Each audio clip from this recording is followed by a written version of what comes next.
Welcome back, everyone. Today, we're diving into a topic that resonates with so many parents out there: how to navigate the turbulent waters of raising a teenager, especially when they seem to be in a constant state of rebellion. Picture this. You're a 40-year-old brand manager, and your child is going through a rough patch, feeling overwhelmed and acting out.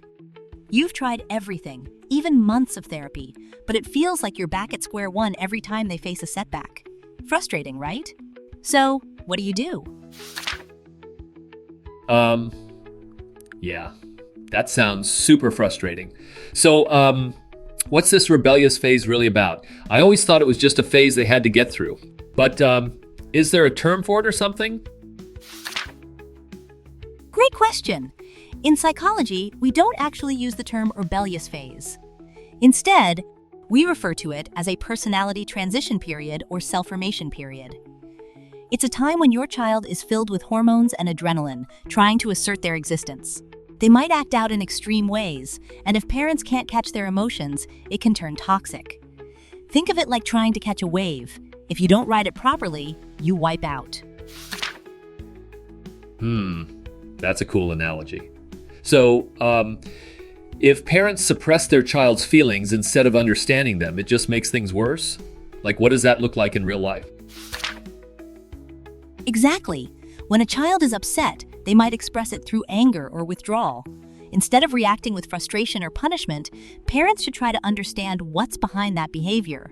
For instance, if a teenager lashes out after a bad day at school, it's not just about the anger, it's about feeling unheard or unsupported.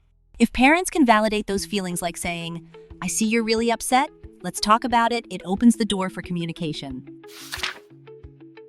Oh wow, that makes so much sense. But what if the child just refuses to talk? Like they just shut down completely? That must be so hard for parents. It can be incredibly challenging. The key is to set boundaries while also being kind. It's not about forcing them to talk, but creating an environment where they feel safe to express themselves.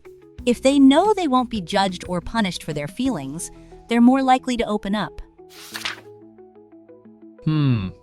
That's really insightful. So, it's not just about being nice. It's about teaching them to stand up for themselves too. But, how do you balance that? Like, what if they take it too far and become, I don't know, too aggressive? Great question. It's all about the exchange of values. Healthy relationships are built on cooperation and understanding. Kids need to learn that giving and receiving is a two-way street. If they don't understand this, they might face risks in their future relationships.